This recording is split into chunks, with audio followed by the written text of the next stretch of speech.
Décidément, il n'y a pas une seule journée sans une grosse actualité chez WWE.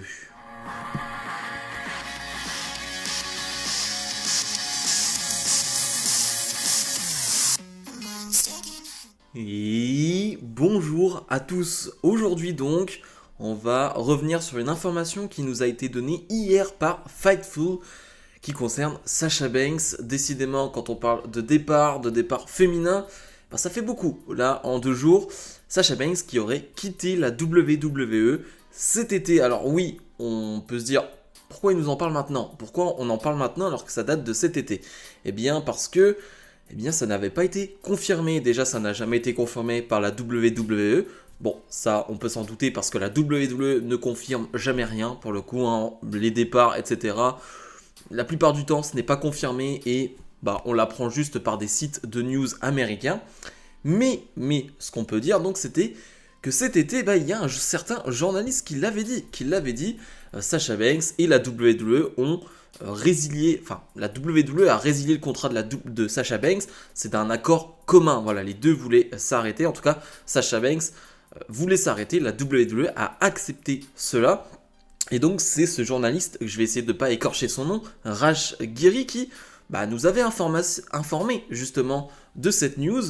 Pour le coup, moi, j'étais le premier à ne pas y croire parce que Fightful, PW Insider, qui sont les deux plus gros sites de news américains, n'avaient pas confirmé cette information, n'avaient rien dit, bossaient justement sur des news, mais n'avaient rien concernant Sasha Banks. Donc, je ne croyais pas vraiment à cette information donnée par Raj Giri, mais il faut parfois savoir se taire et il faut savoir aussi s'excuser. Pour le coup, Raj Giri avait raison. Il l'avait dit cet été, Sasha Banks n'était plus sous contrat chez WWE, donc je m'excuse pour le coup. Bon, même si je pense qu'il n'en a rien à faire de mes excuses, mais pour mon cas, je veux quand même m'excuser parce qu'il avait raison depuis le début. Donc, Sasha Banks n'est plus sous contrat chez WWE.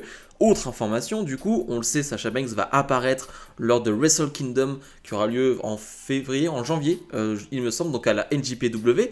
Elle va apparaître là-bas, et oui, parce qu'elle a signé un contrat. Alors, on ne sait pas vraiment quel est le contrat avec NJPW, si c'est un contrat d'exclusivité, si c'est un contrat sur 1 an, si c'est un contrat de deux dates, on ne sait pas. On ne sait pas vraiment ce qu'elle a signé, mais ce qui est sûr, c'est qu'elle a signé en novembre avec NJPW.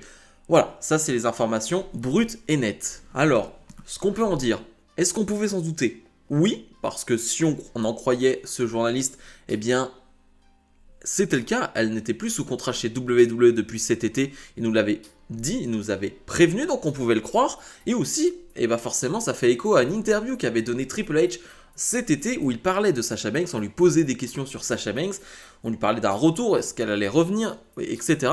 Et Triple H parlait un peu, disait que Sasha Banks, elle faisait ce qu'elle voulait. Sasha Banks maintenant est au cinéma, elle fait d'autres choses, etc. Et si Sasha Banks voulait revenir dans le monde du catch et chez WWE, la porte était toujours ouverte. Et quand tu prends cette information aujourd'hui en sachant que quand Triple H parlait à cette période-là, Sasha Banks n'était plus sous contrat, ça fait plutôt sens. Sasha Banks n'était plus chez WWE et Triple H te dit les portes seront toujours ouvertes. Maintenant, forcément, ça fait plus de sens. On va essayer de revenir maintenant sur le titre de la vidéo. Forcément, est-ce que Sasha Banks est une grosse perte pour la WWE? Je vais essayer de me mettre d'un point de vue WWE, d'un point de vue des fans, etc. en vous donnant mon point de vue.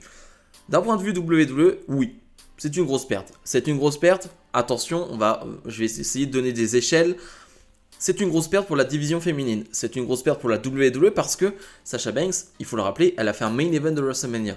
Quand tu fais un main event de WrestleMania en étant une femme, alors certes sur les 2 dernières années, il y a eu des main events féminins, mais justement, ça ne date que de 2-3 ans, donc elle a marqué l'histoire, Sasha Banks. Elle a été notamment beaucoup de fois championne, plus de 5 fois, plus de 5 fois si je dis pas de bêtises, championne de Raw et SmackDown, championne par équipe féminine, championne d'NXT. Bref, elle a marqué l'histoire de la division féminine WWE dans son ensemble, dans sa globalité. Ça, c'est une certitude. Maintenant, je vais essayer de calmer tout ça en disant que oui, c'est une grosse perte, mais la division féminine à mettre en avant et c'est ce qui se passe en ce moment. Je vais prendre un exemple. Charlotte Flair, qui est considérée comme l'une des meilleures catcheuses du monde, en tout cas qui n'est pas n'importe qui chez WWE, est souvent absente et en ce moment elle est absente. Est-ce que ça empêche WWE d'avoir de bonnes histoires féminines, d'avoir de grosses superstars féminines? Non, on a Becky Lynch, on a Bianca Belair. Pour moi, c'est les deux qui sont au-dessus du lot. T'as une Bayley qui arrive derrière, t'as une Rhea Ripley qui va être pushée, mais voilà, c'est les deux qui sont au-dessus du lot en ce moment. Ronda Rousey, j'ai toujours du mal à la placer parce qu'en termes d'aura, en termes de star power, normalement c'est au-dessus de tout ça, mais j'ai l'impression que ça a quand même bien baissé, donc j'ai du mal à mettre Ronda Rousey dans cette catégorie. Mais, donc je relativise en disant, oui, Sasha Banks est une grosse perte, mais ce n'est pas comme si la WWE avait perdu Roman Reigns. Je ne sais pas si vous voyez ce que je veux dire. C'est une grosse perte, mais attention à ne pas en faire des caisses non plus. Sasha Banks est en train de devenir une star en dehors de la WWE. Je dis en train, c'est en devenir, parce que Sasha Banks a tourné donc dans la saison 2 de The Mandalorian. Ce n'est pas rien quand même, hein. On parle quand même de The Mandalorian, qui est l'une des séries les plus connues de ces dernières années, une série Star Wars, donc forcément, voilà, ça a plus de résonance, et on parle quand même de Star Wars, donc ce n'est pas rien. On sait que dernièrement elle a tourné dans un film, dans son premier film solo, donc ça c'est très bien. Voilà, elle a sa marque aussi, là, elle a créé une propre marque qui a été récompensée pour plein de choses. Bref, elle est en train de s'exporter, elle est en train de faire des choses hors catch, mais ce que je veux dire c'est que ce n'est pas encore la star pour le moment. D'ici 1 ou 2 ans, peut-être qu'on en reparlera, et Sasha Banks aura tourné dans un autre film, aura été encore dans la saison de Mandalorian, je ne sais pas, et son aura aura grandi, son star power aura grandi. Mais en tout cas, à l'instant T, c'est une star, mais pour moi, Becky Lynch est plus une star qu'une Sasha Banks. Voilà, vous voyez ce que je veux dire? J'essaie toujours de faire des comparaisons pour comprendre justement les échelles, etc.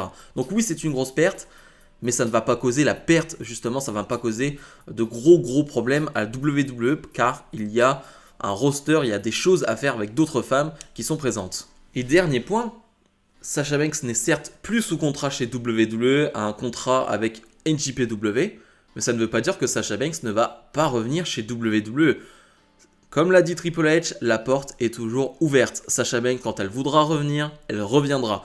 Ce qui veut dire que si Sasha Banks a envie de faire 1, 2, 3, 4 ans au Japon, si Sasha Banks a envie de faire 3-4 ans de cinéma, de séries, etc., elle le fera. Mais si elle veut revenir à la WWE, elle le fera aussi. La porte est ouverte. La WWE clairement ne fermera jamais la porte à Sasha Banks parce que c'est aussi important pour eux. Et Triple H, je pense qu'il a quand même un certain amour pour Sasha Banks qui vient de NXT, etc. Donc elle compte pour lui, et je pense que Sasha Banks a quand même toujours un amour du catch en elle qu'elle va garder. Elle est encore jeune, Sasha Banks, donc je peux imaginer qu'elle a envie de revenir dans le catch, qu'elle va rester dans le catch là à NJPW, mais qu'elle a même la WWE n'est pas en dehors de sa tête. Et ça, on peut l'imaginer dans le sens où je serais même pas étonné qu'une Sasha Banks, et là c'est un petit spoiler pour ma vidéo de ce dimanche, et ben Sasha Banks pourrait être dans le Royal Rumble de ce janvier. Dans le Royal Rumble 2023. Je ne serais même pas étonné de l'avoir dans le Royal Rumble 2023. C'est pour cela que cette information est à prendre avec des pincettes, dans le sens où oui, elle n'est plus sous contrat chez WWE depuis cet été. C'est pas hyper précis, mais en tout cas depuis cet été. Mais elle peut faire son retour d'ici janvier, février, mars, WrestleMania, on ne sait pas. En tout cas, rien n'est fermé, tout est ouvert. Et donc Sasha Banks est hors de la WWE à l'instant T.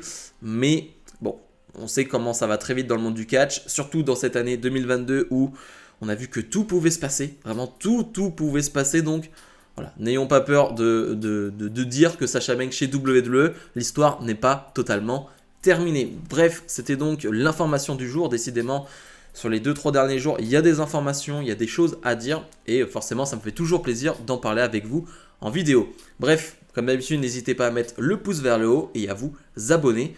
Salut